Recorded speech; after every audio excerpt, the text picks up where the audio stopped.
Hello, everybody. Thank you so much for joining us today. We have some very special guests here that I am eager to introduce. Before I do, I'll talk a little bit about what we do here at Sense Financial, but I'm going to get out of the way as quickly as possible, and more people can join us along the way. But let me share my screen and see. Okay, cool. And then Troy or Paul, you can give me a thumbs up that you can see that. Yep. I appreciate it. Thank you very much. All right. Well, today we're here to talk about what investors miss can wipe out multi-generational wealth. And then the subtitle is due diligence. And we're going to talk about a framework for doing the proper due diligence and how it can affect long-term wealth. My name is Brett Sininsky. I'm here with Sense Financial. We specialize in two products, the self-directed IRA and the solo 401k. And just a little disclaimer, we're not a fiduciary. We don't provide legal, tax, or other accounting, investment, or professional advice. This is educational only. If you need such advice, please seek out the proper professional. If you do need a referral to somebody like that, please reach out. We are a boutique financial firm that specializes in very specific, I mentioned already, two self-directed accounts, but we're kind of a niche within a niche because all of our plans have what's called checkbook control, and I'll talk more about that here in a moment. We've been around since 2010. Dmitry Fomichenko started this company, and that was a little over 16 years ago now. He started it with really the IRA at first, solo 401k shortly thereafter. But we literally do those two products and those two products only. So we do it at a very high level. We have a lot of 5-star reviews you can check out on Google, Better Business Bureau, Trustpilot, etc. And to date, we have assisted over 7,000 clients, establish over 8,000 um, self-directed retirement plans. And most of our clients come from referrals. Most of those referrals come from our existing clients, which we appreciate. And that tells us that we're at least doing an okay job for those existing clients because they're confident enough to refer their friends, family, and colleagues. And the guests that I have on here today, we'll probably talk a little bit about a longstanding partnership that we've had and that they've had personally with the founder of our company and with Sense Financial. But I'll let them share more about that here in a moment. The benefits of the self-directed IRA and the solo 401k are essentially most people are used to having a 401k that can invest in any stock, bond, mutual fund, or ETF that particular company or custodian actually offers, right? Same thing with an IRA. If you have an IRA at Vanguard, you're in Wall Street, right? And you might think that you're diversified. In some cases you are, but it's all public assets. It's all being managed, and these companies are being run by people that you don't personally know in most cases, probably. And you don't really have control over what those people do, right? I can't call Elon and tell him what to do with Tesla or SpaceX. He won't take my call. But not that it's a bad idea to invest in those companies, but what truly self-directed plans allow you to do is have what I like to call true diversification, because you can do the public assets, Wall Street, but you can also do private assets. You can also do, and I'll show more on the next slide about some of the common investments that people choose from. So I'm going to stop on that bullet point there. But the investment returns can be either tax deferred in a traditional plan or tax free in a Roth. And you can get a loan. The 401k, the IRA can get non-recourse financing if you want to use it to buy more real estate than it could otherwise afford by itself. So that is an option. And then the checkbook control is a way that you can actually direct the funds inside your retirement account without having to go through a custodian. So when you don't have checkbook control, which is an option, we don't offer those at Sense Financial, but you can do it, then you are going through the custodian for all transactions. If you want to invest in a trust deed, you're telling the custodian what to do. If you need a wire transfer or a bill to be paid for a new roof on a rental property, you're telling the custodian to do that. And it can be okay, but what it does is it causes red tape, transaction fees, and the red tape equals time. And sometimes time is of the essence when you want to do and make an investment and you don't want to miss out. Having checkbook control allows you to control the money, wire the funds instantly, sign on the dotted line. You don't have to talk to anybody else about that. So that's the benefit of checkbook control. And then the solo 401k is what we call the ultimate retirement plan, because you can actually contribute up to $80,000. And it does have a Roth component in addition to a traditional pre-tax component to it. So you can get really creative with Roth conversions, contributions, etc., at quite literally 10 times the amount on an annual basis that an IRA allows. So the solo 401k is really powerful for those that are self-employed with no full-time employees outside of themselves and a spouse.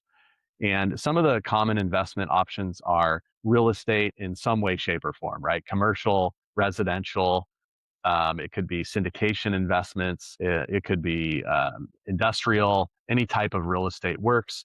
Tax deeds, trust deeds. Your IRA can become the bank. You can do loans. The returns go back into your IRA, tax free, tax deferred. Cryptocurrency, precious metals. These are just some of the common options that people choose from when they're looking at actually self-directing.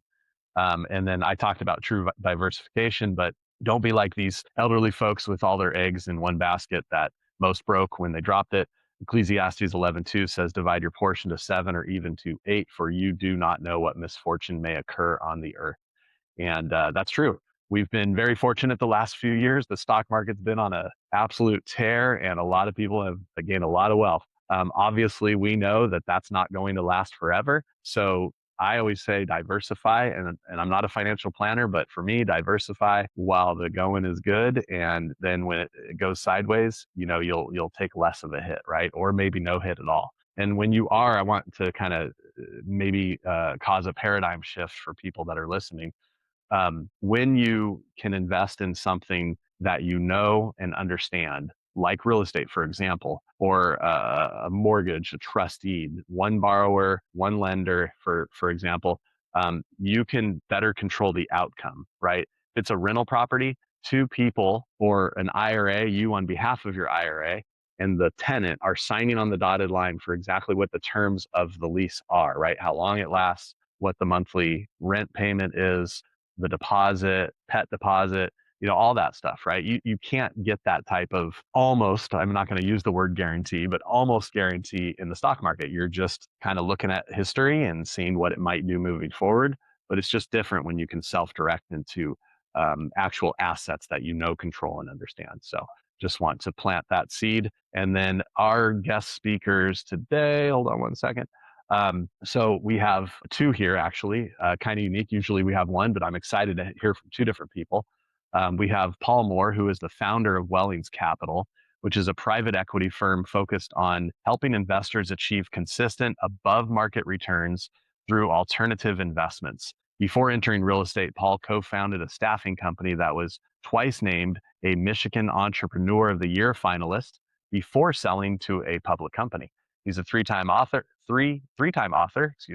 former HGTV host, frequent podcast guest, and is passionate about using business to help rescue victims of human trafficking. And then our other guest here, Troy, is the managing director of investments at Wellings Capital, where he leads operator sourcing due diligence, which we're going to hear from about today. I'm excited about, and investment selection. He previously built and managed his own residential real estate portfolio and worked in commercial real estate finance, originating and structuring large balance commercial loans. Troy holds a bachelor's degree in economics from Vanderbilt University. Gentlemen, thank you so much for joining us today. Really appreciate you taking the time. I'm going to It's great to be here. Thanks, Brett. All right. Well, my internet's a little unstable, so if you can't hear me at some point, Troy is going to jump in and say some brilliant things. We're really here to hear Troy anyway. So Troy was one of our investors, and Troy applied for a job with us years ago, and he's been our star investment sourcing guy. So really appreciate Troy. I'm going to share my screen. Let me know, Brett, if you can see it. Hopefully you can. Yep, good. All right, great. So yeah, we are really excited to be here. My history with self-directed IRAs, Brett, is that I was flipping houses in about 26 years ago. Another guy that was flipping houses, we met him on the courthouse steps or somewhere. He brought us to his office and he said that he had a way to make a lot more money and save a lot more money. And he told us about self-directed IRAs, and he told us about the largest firm in the business. And they had great customer service. They were based in my home state, my original home state. And so I signed up with them. And over the next like 18 years, to be honest, their service, it became harder and harder to get a deal done. I would submit forms, I'd wait for answers. Sometimes instead of getting an answer in an hour, it turned into a day, then a day turned into a week.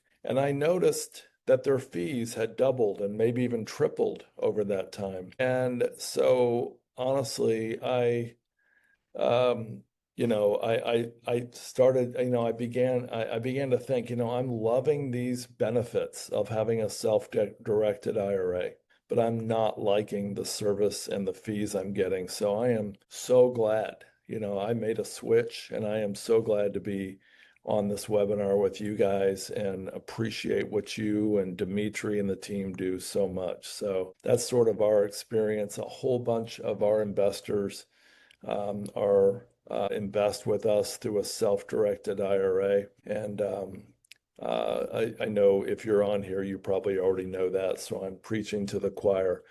Um, Wellings Capital glance, we started about 11 years ago. We've got a little over $200 million. $220 million of investor equity, invested in about $500 million. It's all in commercial real estate. We have 8 funds and 6 sidecar investments. And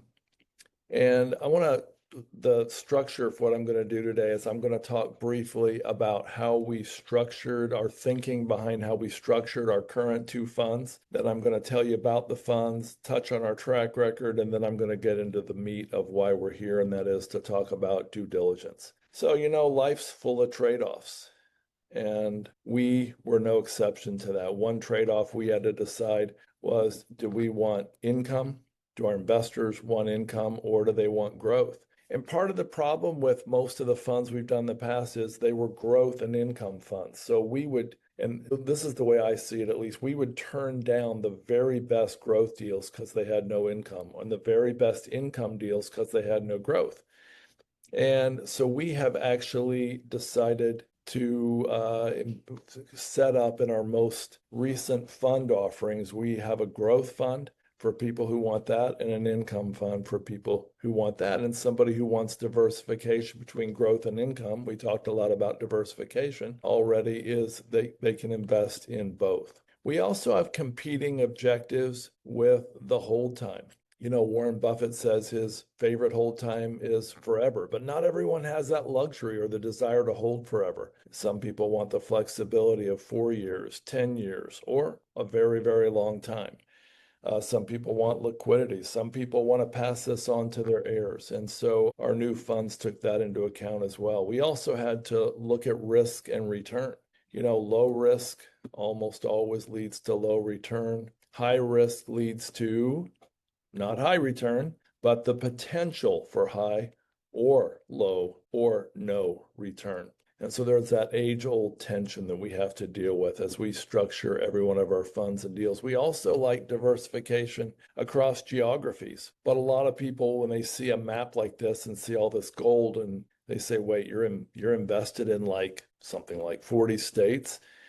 That's going to be a whole lot of state tax returns. Well, we had to deal with that through composite tax returns. And I would ask people to ask me about that if you're interested in that. We also have the question of what asset types. We knew we wanted recession-resistant asset types. We wanted diversification in asset types. So we have done multifamily, commercial retail, self-storage, mobile home parks, manufactured housing communities, RV parks, and potentially other asset types as well. And these are some of what we are investing in our current funds. I'll touch on our track record really quick because people seem to want to know that. We haven't had any of our income funds go full cycle yet.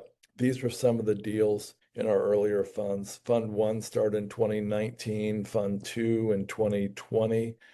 You can see if you look through here that, hey, if you would have invested in just number 5, which was in St. Paul, Minnesota, right around the time and the location of the George Floyd riots, you would have lost 9% on your money. That wouldn't have been great. But if you were in our fund and you would have been in the North End self-storage, therefore, because you were in our fund, you'd also seen number 4 and 6, which closed about the same time. And you can see those were profitable. Number 4, very profitable. And, so being in a fund allows you that diversification so that if you get in that one can't lose project that loses money, and we've all seen those, you are buffered by the safety of having a lot of other assets in the fund. You can see that our average IRR here is 33%, average hold time 2.9 years. Now, if you look at the years that these sold, in general, a lot of them were around 2020, 21, 22, when a whole lot of people were making a whole lot of money, and not all of them had any skill at all. They just rode the rising tide and that lifted all boats. And so it's going to be near impossible to sustain that type of returns over time. And we would never even project that type of returns, but that's where we are now. We also have a lot of assets that have already been refinanced within the funds. And if you look at the second to last column here, you can see, what type of value increase we've experienced. And we're really pleased with that. A lot of the profits from these have been reinvested back into the fund, back into other assets. So, for example, the money that came out of number 15, this is just an example, that money that was pulled out of that at refinance could have, for example, and you can see that, there was a nice increase in value there, 57%. That might have been reinvested down in asset number 24. And so as these funds come to their fruition, we hope, there's no guarantee, of course, we hope that a lot of that growth that's been percolating under the hood comes to fruition. Another thing we like to diversify across is asset type positions. Now we traditionally did everything in common equity, and that's what everybody thinks most about. But we also have a little bit of money in senior debt. That's that low risk, low return position. Troy and his team also has sourced a number of deals in preferred equity, and we'll talk about that in a minute, and also JV hybrid equity. Preferred equity has, a set fixed return. So it, has a quarterly or monthly payment, just like debt does, but it also has a fixed upside. So there's, lower risk and there's lower position in the capital stack, meaning that the common equity is taking the first risk.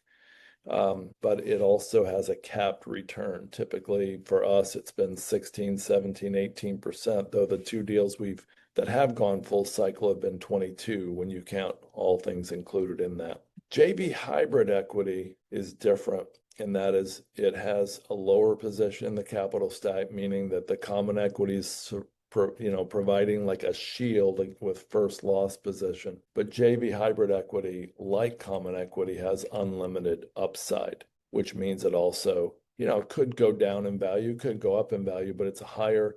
Basically, we look at it as protecting the downside, but still having unlimited upside. And that's why this JV hybrid equity is not on the standard risk versus return line. It's actually got higher potential return. I like to say potential, not return, until it's finished, but just a little bit more risk than preferred equity. And the reason it has any more risk is it doesn't have current payout. So that's what we're doing. These are some of the JV equity investments we've made. Some of these are preferred equity, some are joint venture.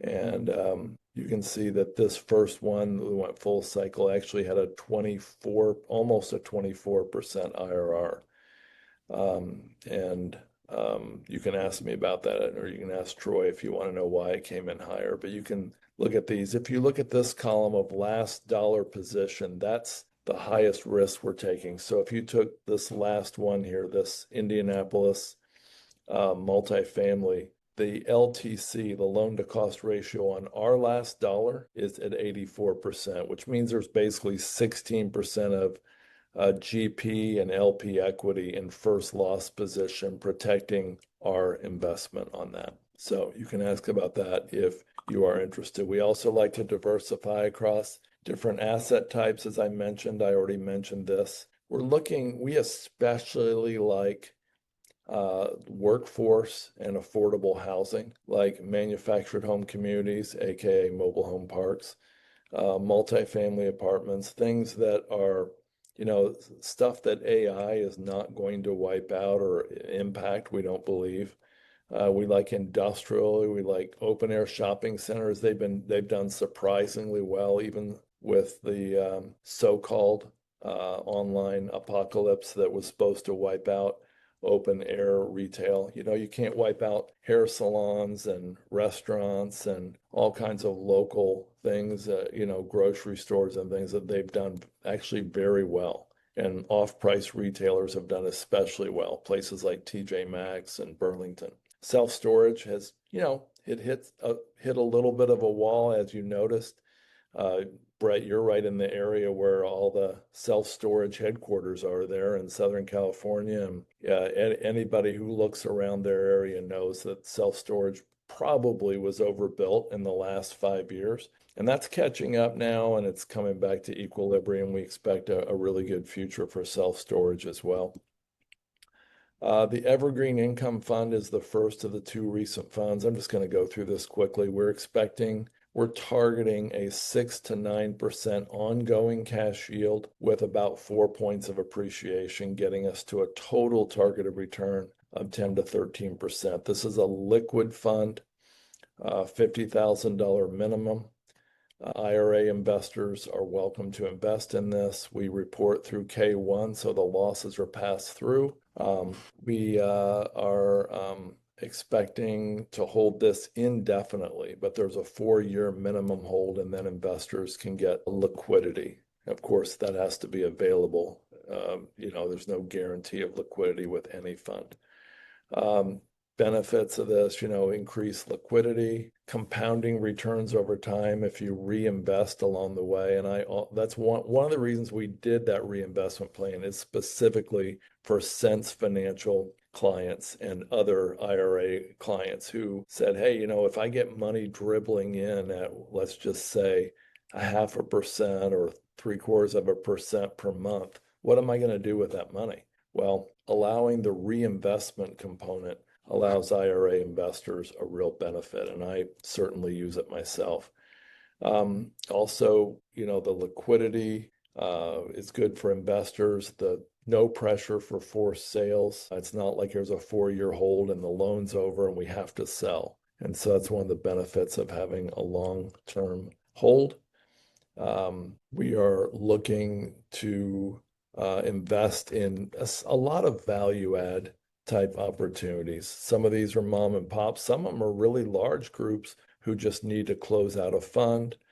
Our operators, just to be clear, we're not the operator. We go out. We found, Brett, that it is extremely hard. In fact, the more Troy builds his team, the more skill, the more tools they get, the more experience they get, the harder they find it is to find deals. And so I kind of look back and laugh at 25 years ago when I had sold my company in Detroit and was investing myself, the foolish investments I made. I mean, look, I had a podcast called How to Lose Money. I think Dimitri was a guest on that, and we talked about the pain and suffering and losses we had on the way to success.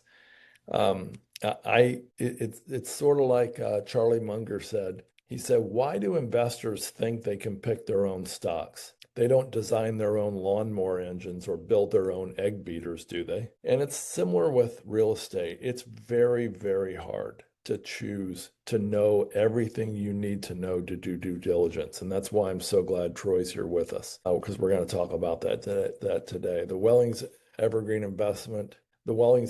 Income Fund made our first investments last year. This is one of them. This is a JV hybrid investment. So it's the JV hybrid type of preferred equity, because they're both preferred equity in a sense. But projecting cash year one is 8.5%. We invested over $5 million in that. It's a 5-year targeted hold, targeting a little bit over a 2.15 to 2.25 equity multiple.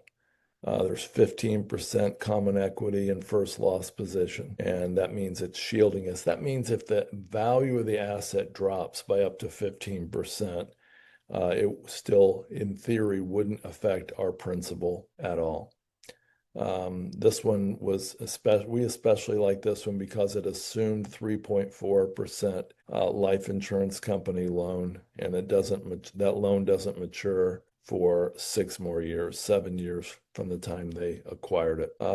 We invest in the different asset types I mentioned. We expect generally for there to be a 3 to 10 year hold in this fund. The way it works is there is a 6% hurdle. That means the investor gets the first 6%. And there's an 80-20 split with us. Investors get 80, we get 20 if we exceed that hurdle. I already mentioned a $50,000 minimum. A lot of investors that we have in this fund came through IRAs like Sense Financial. We also have a growth fund. I'll spend less time on this. This one is about a 10-year total hold. We're targeting a little higher total annual return. There's not necessarily any income along the way, which makes it by nature a little riskier, and therefore it's rewarded with targeting a little higher total annual return. So this one is for people who don't need the money and they want to target a little bit more growth. It's a $50,000 minimum as well. We're also doing JV and preferred equity investments like this one in Indianapolis that I mentioned earlier. This one's got a Fannie Mae loan. It's got debt service coverage ratio 1.6 right out of the gate. So there's a really strong margin of safety, 60% more income than the amount to pay the debt on an ongoing basis. This is a 1998 apartment complex in a really strong area of Indianapolis. This was acquired from a group who had all their assets in a different part of the U.S., central and more towards the southwest. It was sort of like an orphan asset. They had gone through a 1031 process to sell this, but that 1031 failed, and they were in such a hurry that they actually had a call for offers before the offering memorandum was even complete. And so this operator, the operating partner we worked with, acquired this. They weren't necessarily the highest bidder, if I recall, but they were the most likely to close, and they did. And so we're really excited about assets like this in the growth fund. This one we expect to be in the same asset types, just a little bit more aggressive value add on average. It also has a $50,000 minimum, but this has an 8% hurdle for $50,000 and up investors, or 9% if you're at $250,000 or above. And then there's an 80-20 split after that, just like in the income fund. So I'm 18 minutes into my conversation, and I really want to get into the meat of this. So last year, Troy and his team looked at 1,137 deals. Some of these they discarded in 5 seconds. Some of them took 5 weeks. Some of them took a few months. At least one got right to the finish line. And we had wires from 115 investors, if I recall, and we wired their money back to them and walked away from the deal.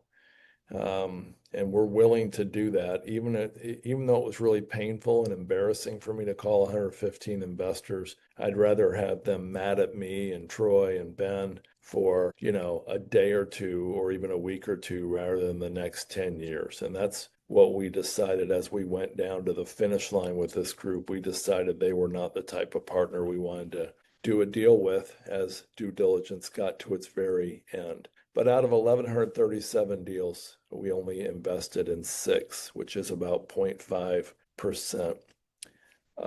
This is our investment process. We have a 26-step due diligence process, and we go through these steps. And like I said before, and I'm going to ask Troy to jump in here. Like I said before, the more we learn, the more expensive the tools we get, the more higher paid employees we get on the team, the harder it is to do deals, not easier. And if you believe or trust me and Troy at all, I'll tell you that with that in mind, I would ask myself, would I even do a deal on my own anymore? You know, it's funny, when I was 1 year into real estate, I'd gladly write a check. And now I'm 27 years into real estate and I wouldn't write a check. I don't know that I would invest in anything without going through this process and without having a team of people to evaluate it. Because even with our team, you know, we're not problem free. We've got issues, we got problems, we got deals that aren't going as planned. And it's hard enough even after doing the due diligence. So, Troy, can you speak at all to any of these four due diligence arenas here? Yeah, I mean the pipe each is, I would say, equally important, right? From the beginning, screening, sourcing deals. We're trying to find the best of both worlds. We're trying to find a deal that is being bought right, has value add potential and a clear business plan, isn't overly subject to extrinsic risks like market or legislation. For example, we're not looking at deals that rely on tax abatements because we've seen in Texas, for example, and now we're starting to see it in Carolina, government can be fickle and they can allow people to overpay for deals based on the promise of a tax abatement. And then all of a sudden the tax abatement goes away. So we don't want to invest in deals that rely on outside factors that cannot be controlled or mitigated. The other side of it is that, good deal, also good sponsor. We want to invest in the deal that is in the market, of the vintage, of the execution strategy and product type that the operator we're partnering with has rinsed and repeated as many times before as possible. We're not going to invest with a group on their first voyage into a new market. And then the funnel just gets narrower and narrower from there. Once we see a deal that seems to check the boxes, we will aggressively stress test the assumptions, run different scenario analyses, make sure that it still pencils under a conservative lens, and then it becomes the structuring and negotiation where we're going to go in a senior equity position where we have downside protection, and we're going to negotiate superior terms, whether that be exposure to fees, the preferred return hurdle, the waterfall, all of our rights and remedies. We maintain major decision rights, so we can veto actions that vary from the business plan if we feel that they are not prudent actions. We can step in and force a sale before a senior lender forecloses if the deal starts to go south, even if that means common equity gets wiped out. If that's what it takes to protect the position that we've put our investors' capital into, we will absolutely force a sale at a loss to the sponsor's equity and the common equity if we feel that there's an impending loan foreclosure. And that's all negotiated by our third-party legal counsel through the joint venture agreement. And once we engage a deal and that process starts, we do everything that we can possibly think of for due diligence. We're using third-party background checks that investigate the key people and the company. We hire a third party to do an NOI audit, lease analysis, full financial analysis. We fly to the operator's office, meet, interview the team, get boots on the ground. A couple of weeks ago, Ben Colley, Paul's partner, and I were in Atlanta walking every unit of a deal that we are getting ready to close in the next few weeks, and also interviewing all the key people in that team. So we're trying to pick up and look under every single rock that exists to the extent possible in order to mitigate things not going according to plan. And I think that's why we look at, 200 deals for every deal that we actually close. Right. Yeah. Thanks, Troy. A lot of folks after a webinar or a podcast ask us for our 26-point due diligence checklist, and you can get that by emailing me. I'll give you my email address later, or you can make it easier on yourself and just screenshot this. This is page 1 of 3 of this 26-point checklist. Troy, from number 1 there, we're not going to go through all these, obviously, from the asset class experience. Can you comment on something that actually maybe a deal that looked pretty good, but then you had second guessed it or maybe even said no to it based on number 1 here? Sure. Sometimes, and I think part of the impetus for you and Ben to decide to be a JV equity partner, fund of funds type structure rather than buying and operating your own assets is you guys believed in diversification. You can't be a jack of all and master of all trades. And so if you want product type or asset class diversification, doing JV equity the way we do makes sense. If just because an operator has an incredible track record in, say, self-storage, doesn't mean that parlays into multifamily or industrial or RV parks. So we've seen deals from very experienced sponsors with great track records, but they see that their chosen product type is no longer, or at least temporarily, not the greatest place to play. Maybe it's just overbought, overbuilt. They can't get great prices. So they decide they're going to do something that's more attractive in the marketplace, and more power to them. I don't disagree with that move, but we're not going to invest with them in that new product type if their track record is elsewhere. And we see deals like that all the time. You also see the flip side. I love the marketing that I get in my personal email. I'm an LP in a few dozen deals, and I get, from multifamily operators, it's always, for the last 10 years that I've been getting these emails, it's always the best time ever to buy multifamily. And from the self-storage operators, it's always the best time ever to buy self-storage because that's what they do and they're trying to raise capital. So, right now we're not even looking at self-storage. We don't think it's the best time ever to buy self-storage. We don't think it's a good time to buy self-storage. Would have to be a really compelling story, deal, operator to look at it. But the fact that we do the JV equity really allows us to not only diversify, but to focus on where opportunity is and partner with people who focus on and have expertise in that specific space. Yeah, one of the reasons I would encourage you to reach out to us is just to get Troy's updates. Troy does these 10 or 15 minutes, somewhat humorous and always insightful videos on why he turned down various deals every month. And one reason he turns them down is for number 5, fee structure. The problem for you and me as individual investors is we might not see through some of the fees. We might not realize how much we're really being charged. Troy, can you give an example for number 5 of something you have walked away from or not even considered because of the fee structure?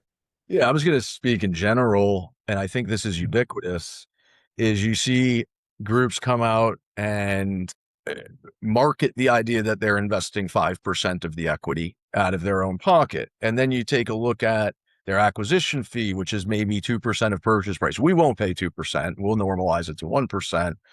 Which is something that we can do when you're investing millions instead of $100,000. But 2% of purchase price could easily be 6% of equity. Maybe they're charging an asset management fee year one. Maybe they're charging an equity fee or a loan guarantee fee. And next thing you know, the fees that they're collecting just to close the deal are twice as much as their co-investment. So they actually net don't have any skin in the game, even though their offering materials brag about how they are aligned through skin in the game with their investors. They're really not. They're profitable the moment the deal closes. And so that's certainly something to watch out for, is to calculate what are these fees, what percentage of equity are they, or what's the dollar amount, and how much of the sponsor's own money are they putting in. And after those fees, are they really co-investing anything at all, or are they making money the day the deal closes, regardless of performance? Yeah, it's so true. And something I didn't realize early on. Moving on to page 2 here. What about leadership and culture? What have you ever had an issue with that? Have you ever closed on a deal partly because the leadership and culture was so strong, or maybe passed on a deal because it wasn't? Yeah, I mean, we're always trying to get an idea for some of those subjectives. Like I took a course with a group called BIA Consulting. It's a bunch of ex-CIA agents and the idea that you can tell if somebody's lying is just a myth, but you can tell through things like tone, body language, stuff like that. If you've asked a question that makes somebody uncomfortable and maybe they're not telling you the whole truth. And so we're always trying to get to that subjective honesty, integrity, values, and find alignment with our partners. And when we meet them in person, we go into, like 2 weeks ago, Ben and I at dinner with the operator, we asked them to, in front of their employees, who were at least the ones at dinner, tell us about their company culture. And as Ben is talking to them, I'm looking at the expressions on the faces of the guys underneath to see if I can read yeah, sure, that sounds great, but not true kind of a thing. And so there's ways to understand, how do they motivate their employees? How sticky are their employees? What you don't want is to invest in a deal where the lead asset manager for that deal jumps ship. So you want to know that they have a culture that retains people. Their people have been with them for a while. We dig into how they are compensated to make sure that they're incentivized to make smart decisions, and that they're going to stick around. So there's no list of things, but just a constant trying to understand what their culture is, and how much the people who work there like it there and want to stay and collaborate as a team. We were on a call a number of years ago and somebody mentioned an NOI audit. And I said, what? NOI what? NOI audit. Can you talk about number 10 at all? Just about some of the audits we do and how we use a third party in that. And then we'll open this up to Q&A pretty soon here. Sure. So we use a third party financial analysis consultant. This is all they do. They will collect the trailing financials, the general ledger, and bank statements and vendor ledgers, and they will verify, because anybody can put something on a trailing financials. It's an Excel sheet. People can even manipulate a general ledger. These days, bank statements can be fabricated as well. That obviously has to cross the path into felonious behavior, so it's less common. But by reconciling bank statements with income statements and general ledger and vendor ledgers, we're really able to drill down onto how is the property actually performing, and does it go along with what is in the Excel version of the trailing financials. And we found that to be incredibly useful because it gives us a starting point from which to underwrite go forward projections. And it also verifies the accuracy of the data that we're being presented. What does that cost approximately, Troy? Depending on the size of the deal and what food group, whether it be retail, industrial, multifamily, whatever, 10 to 20 grand. And we collect that as part of our good faith deposit. When we formally engage on a deal, we collect $65,000 generally, but it ranges depending on how many assets and different factors. And that pays for our travel, the background checks, the NOI audit and the lease analysis, as well as the legal to get our JVA in place. It becomes a partnership expense. When we're preferred equity, really the common equity is paying for it. When we are hybrid equity, it's a partnership expense, so it dilutes everybody's returns, but it's not being paid for by our fund or by our investors. And if the deal doesn't close, doesn't cost our investors anything because the operating partner has given it to us as a deposit. Right. All right. Well, Brett, I got a few more slides here, but why don't we start answering some questions? Yeah, let's get that ball rolling. I have a couple of questions that are pre-submitted. Hopefully people are able to put their questions into the chat as well. We're happy to answer those. One is on, I think it was the previous slide, there was the exit line and it mentioned 1031. How would, and this doesn't necessarily apply to a self-directed world, but some people have personal money they want to invest in these. How does the 1031 work in a scenario like this? Does it have to be the entire group that does it? All the LPs, all the GPs and everybody for it to 1031, or can individual investors choose to 1031 themselves? I think about this from the point of depreciation recapture and how ugly it can be down the road. So I'm just curious what your guys' thoughts are on that. I know we're not CPAs and we're not providing financial or tax advice, but just what are your thoughts on that? number All 12. right, Troy, you or me? This one's you, Paul. I'm not a CPA. Okay. And I don't play one on webinars either. Yeah, I don't play one on TV either, but at any rate, no, investing passively is not a good path to get a 1031, although there are some operators out there who do 1031 exchanges and then the whole investor group goes, and there are some exceptions to that, so investors can get out of those. It's kind of hard. Or at the sale, the depreciation recapture is effectively due.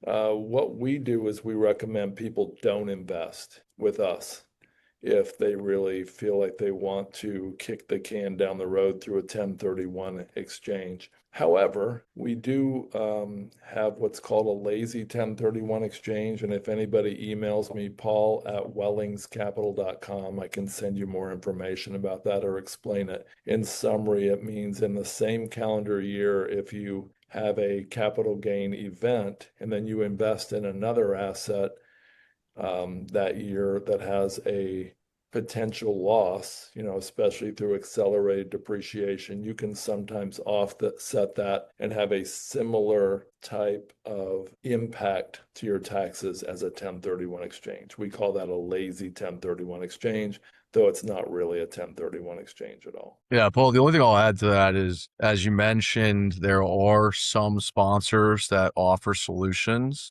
Those are generally done through, and again, not tax advice, TICs, tenancy in common, and then two types of DSTs, the Deferred Sales Trust and the Delaware Statutory Trust. Personally, I wouldn't touch any of them because of the potential downfalls. I would talk to somebody and understand those before you do that. QOZ, qualified opportunity zones, are something that I've personally invested a lot in, but you have to have patient capital because there's a 10-year hold involved. So that's a solution. And then, yeah, the lazy 1031 is always nice. You just invest in something that's going to give you a bunch of depreciation that year, and you can use it to offset. Of course, you don't then get to use that depreciation later when that deal sells, but time value of money still works. Okay, thank you both. This is somewhat of a broad question from Wade. Wade is asking, what are the best states to invest in that are favorable to investors? Troy, what do you think? There's a lot of, as far as favorable to investors, if you're talking about legislative risk, I think we know that the red states are going to be most favorable to business and to landlords. There's also I want to invest in a hot growing market. I personally don't think that market speculation or chasing hot markets is the way to go. I think that you want to invest in something that's predictable and stable. That's why we've invested in the Midwest recently. Is it going to explode like Phoenix did? No, but it's also not going to crash like Phoenix did, most likely. So that's why we believe in finding great deals with great operators where they have performed before and investing there. There are states that we avoid due to legislation risk, such as California, multifamily, Pacific Northwest, multifamily, and anything in the 5 boroughs of New York City right now. And we're so investor friendly here in California. What are you talking about? Yeah. Oh man. All right. Yeah. Good answer. Thank you. A super broad question for sure, because you have to consider asset class as well as what state you're looking at, right? Because different assets might do better in different states, I would imagine. But Irma is asking, are there any, I have my own thoughts on this, but curious to hear what you guys have to say. Are there any helpful websites to use for research on deciding what and where to invest in? They're not specifying. Irma, I don't know if you're here. This is a pre-submitted question. I don't see you in here. Yeah. But No, I can speak to that. yeah, go ahead. Okay. Troy might have other thoughts, but there was a guy, and his name, Ian Ippolito. He sold a tech firm in 2013 or so. He decided he couldn't find good reviews on syndicators, so he launched the real estate crowdfunding review. And then from that, he developed something called the Private Investor Club. Highly recommend this for accredited investors. You have to verify that you're accredited, you get in, and you have the ability to look at all kinds of ratings and reviews of people like us. We're not allowed to be there. We've got nice people saying nice things about us like this online, but we're not able to see what's said about us in these private investor clubs like that one and the 506 group. Now, there is another website that's come out more recently called investclearly.com. And this is one of the investment reviews from that website. It sounds like you set this up for me to show these slides, but it's Man, really I was like, that amazing. is just perfect. Uh, yeah, I love but it. at any rate, yeah, these are verified investors that invest, that say nice things about us on Invest Clearly. And of course, they could say bad things too. And boy, man, they really, really do say some really strong things on there. I can't imagine about what is said privately on these sites where we can't see. And that's why you should look if you're an investor, because like we always say, not everyone is a fit for us. There's a lot of reasons not to invest with Wellings Capital and with other operators. These are some of the reasons for us, for example. So yeah, those are some that I would think would be good to look at. All right, fair enough. I'm just reading through this list you have on the screen here. Good. What's the best way to well, you guys are shy on this webinar, man. Usually we get a bunch of questions. So ask questions, guys. We have a few more minutes here if you have any, but uh, what is the best way to get a hold of you all if somebody wants to consider investing? Yeah, they can just take their phone out and schedule a call with us here, or they can just email, or they can actually text or call me directly at my mobile number, or email us here. There you go. All right. As I mentioned earlier, or at least alluded to, Paul specifically and Wellings Capital as well have been great partners, for lack of a better term, with us here at Sense Financial, in the sense of, we've had a lot of our clients have invested with them. I've heard nothing bad about their experience, so that's a good thing.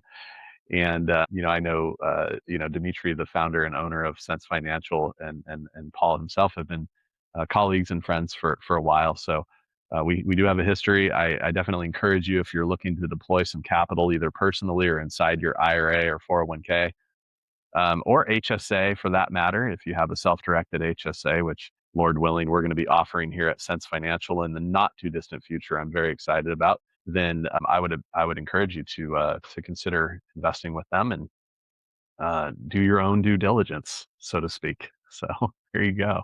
But yeah, I'll give Troy or you, Paul, the last word here. But otherwise, really appreciate you both taking your time out of your day here to be with us. Yeah, I have a kind of a sour note to end on, but I'll let Troy say something nice first if he has anything. Paul, you go right ahead. All right. Looks like another question might have just come in. You got one more, Brett? No, I have somebody who entered the waiting room. They must have thought it was a different start time. I'll let her in. She can hear the last 30 seconds here. Darn that Central Time. People ask us, why are we involved with fighting human trafficking and rescuing its victims? And, if you took the record profits, not the average, but the record profits of ExxonMobil, Nike, and Walmart, added those together and tripled that number, you'd come up with the approximate annual profits from human trafficking. It's shocking. And so we've partnered with a group called AIM, Agape International Missions, and they do work in Belize and Cambodia mainly. And we have helped influence, raise, and donate over $1 million since we started working with them in 2021. And we have been really happy with the results. We've seen a lot of children be rescued out of a life of, basically a living hell. And though we can't rescue all of them, we can certainly rescue one at a time. And so we would really encourage you to check out the website, aimfree.org. Or if you want to go to our page on there, it's aimfree.org/Wellings. And you can see what they're up to. And if you get nothing else out of that webinar, hope that you get that website and go check them out. Worthy cause indeed. Thank you, gentlemen. All right, everybody. Thank you so much for being here. Have a great rest of your day. All right. Thank you, Troy. Thank you, Brett. Thank you, Troy. Thanks, Brett. everybody. See you guys. Take care.